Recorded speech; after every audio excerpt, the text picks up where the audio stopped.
다윗이 여호와 하나님 앞에서 범죄하였습니다.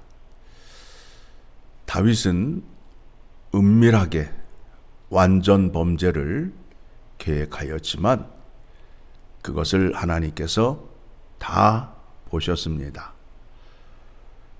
그러면서 하시는 말씀이 너는 은밀히 죄를 범하였으나 나는 내 죄를 백주 대낮에 밝히 드러내리라 라고 말씀을 하십니다.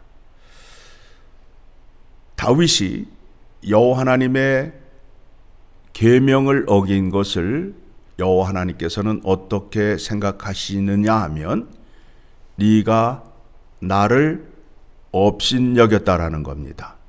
네가 나를 우습게 봤기 때문에 나의 명령과 나의 언약을 지키지 않았다라는 겁니다.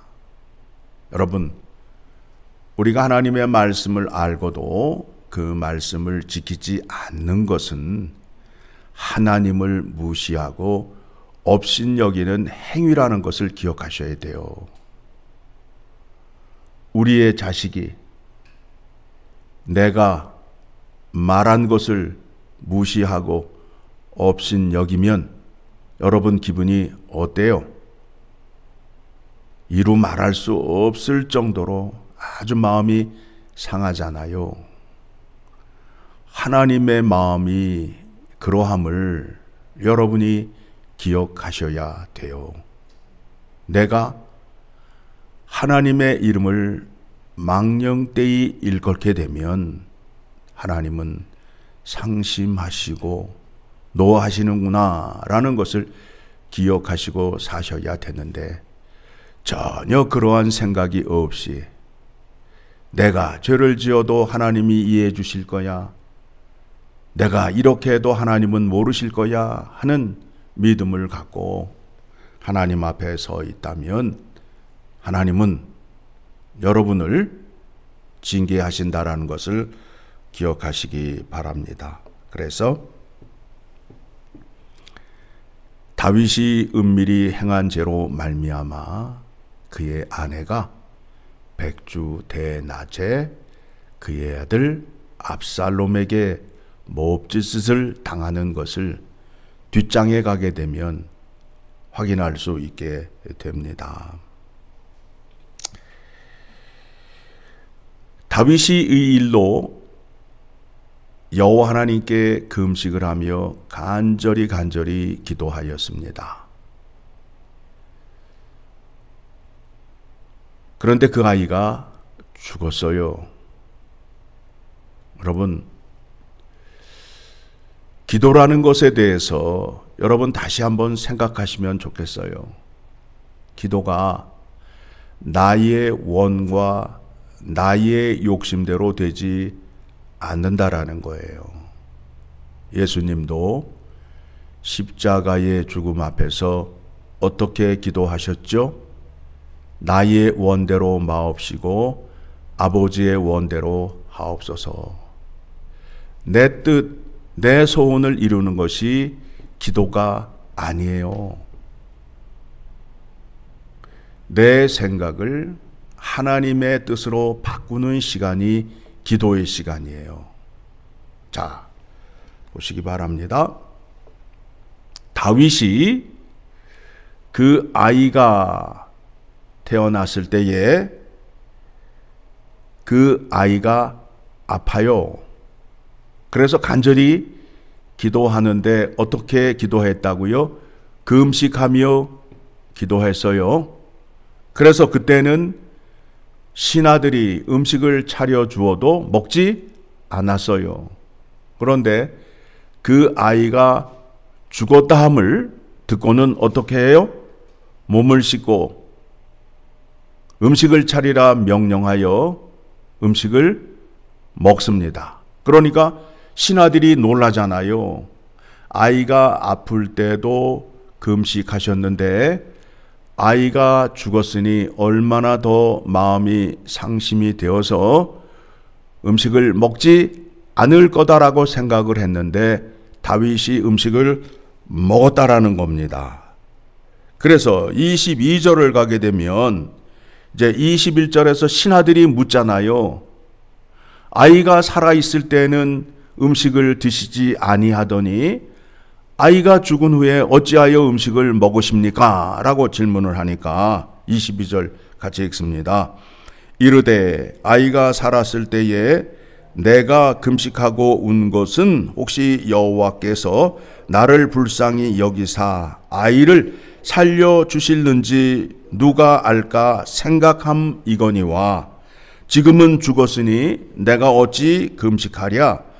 내가 다시 돌아오게 할 수 있느냐? 나는 그에게로 가려니와 그는 내게로 돌아오지 아니하리라 하니라. 그 아이는 이미 세상을 떠났다라는 거예요. 그래서 그 아이를 다시 돌아올 수 없게 하겠다는 거예요. 내가 그 아이에게론 갈 수는 있지만 그 아이는 내게로 다시 돌아올 수 없다라는 겁니다. 이런 이치하에서 기도를 하셔야 돼요. 그런데 무조건 땡깡을 쓴단 말이에요. 땡깡이 통한다라고 생각하시는데 아니에요. 자, 오늘 우리가 기도의 문제에 대해서 한번 생각해 보도록 하겠습니다. 마태복음 9장을 가게 되면 6장을 가게 되면 5절부터 주님께서 기도에 대해서 말씀을 하십니다. 또 너희는 기도할 때 외식하는 자와 같이 하지 말라. 그들은 사람에게 보이려고 회당과 큰 거리 어귀에 서서 기도하기를 좋아하느니라. 내가 진실로 너희에게 이르노니 그들은 자기 상을 이미 받았느니라. 그러니까 사람 앞에 보이려고 기도하는 것은 하나님께 상을 받지 못한다라는 거예요. 무섭지요? 그래서 어떻게 기도해야 하느냐 하면 6절 너는 기도할 때에 내 골방에 들어가 문을 닫고 은밀한 중에 계신 내 아버지께 기도하라. 은밀한 중에 보시는 내 아버지께서 갚으시리라. 여러분이 아우성을 치고 기도를 하지 않더라도 하나님 아버지는 그 일에 대해서 다 알고 계신다. 오늘 본문에서 사무엘하 12장에서 하나님께서 뭐라 말씀하셔요? 나는 은밀히 네가 행한 것을 다 알고 있다. 그래서 누구를 보냈어요? 나단 선지자를 보내어서 그가 한 짓에 대해서 다 얘기를 하잖아요. 은밀히 보시는 하나님이시기 때문에 다 알고 계신다라는 거예요. 그래서 하나님은 어떤 기도를 원하시느냐 하면 은밀한 기도를 좋아하신다라는 거예요. 여러분, 우리가 기도할 때에 큰 소리로 기도하는 것, 또 여러 가지 모양으로 기도를 하는 데 있어서 생각해야 할 것은 하나님은 은밀히 보시는 하나님이시기 때문에 내 마음속에 있는 깊은 것, 깊은 곳에 있는 것, 그것을 하나님 앞에 내어놓고 기도하는 것을 좋아하신다라는 거예요. 그런데 우리가 소리를 내어서 기도하거나 많은 사람 앞에서 기도를 하게 되면 그 은밀한 죄를 꺼내놓을 수 없어요. 왜 그렇죠? 옆 사람이 듣기 때문에. 그래서 어떻게 기도하시라고요? 골방에 들어가서 은밀히 기도하라는 거예요. 주님이 가르쳐 주셨어요. 그래서 7절을 보게 되면 또 기도할 때에 이방인과 같이 중언부언하지 말라. 그들은 말을 많이 하여야 들으실 줄 생각하느니라. 우상 앞에서 기도를 하니 우상이 귀가 있어도 들어요, 못 들어요? 조각된 귀의 모양이 있지만 들어요, 못 들어요? 못 듣잖아요. 그러니까 아우성을 치고 소리를 지르고 똑같은 내용을 반복적으로 하는 이유가 바로 거기에 있다고요. 그렇죠? 우상은 입 모양이 있어도 말을 해요, 못해요? 못하잖아요. 그런데 하나님은 살아 계셔서 지금도 보고 계시고 다 듣고 계신다라는 겁니다.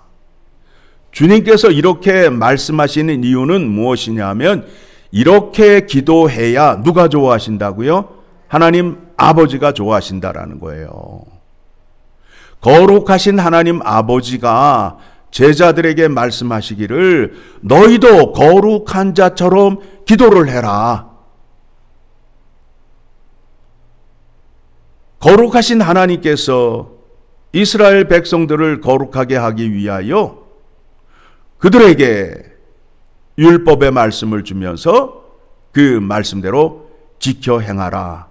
그리해서 나의 거룩함을 너희를 통하여 나타내겠다라고 말씀하셨잖아요.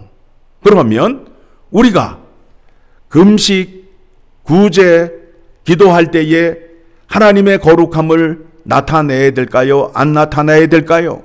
나타내야 되지요. 그러면 기도할 때에 이방인처럼 우상을 섬기는 것처럼 하면 된다, 안 된다? 안 된다라는 거예요.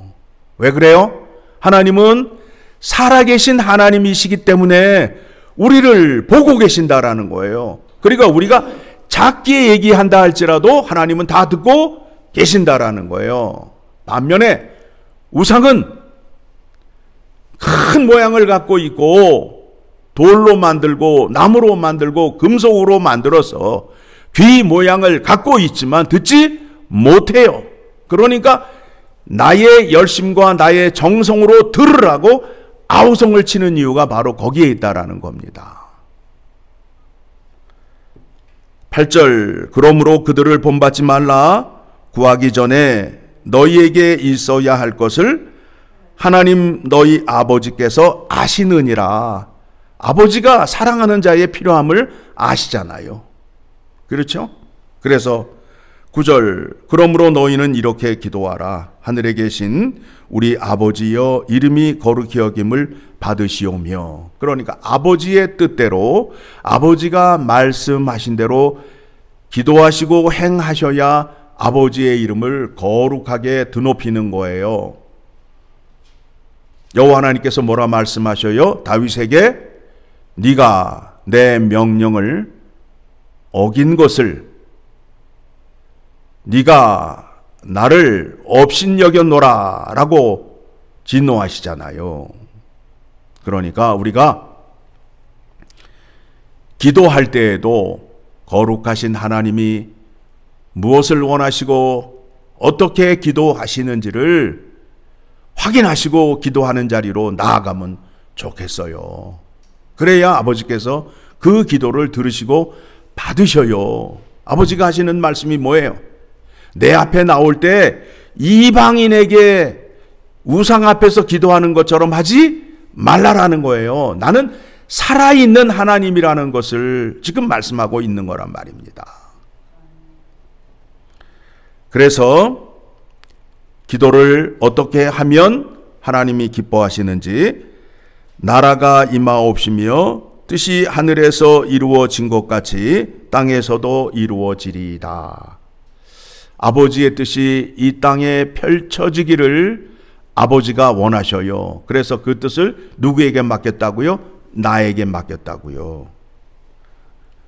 우리가 우리에게 죄 지은 자를 사하여 준 것 같이 우리 죄를 사하여 주옵시고 우리를 시험에 들게 하지 마시옵고 다만 악에서 구하옵소서.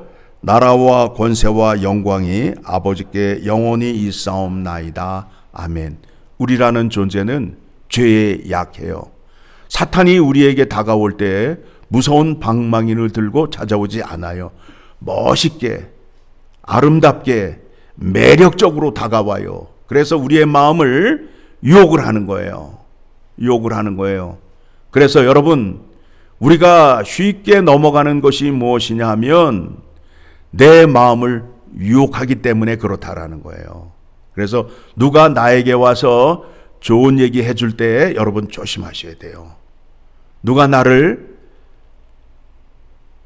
갑자기 칭찬을 하거나 나를 띄워줄 때에 그때 조심하셔야 돼요.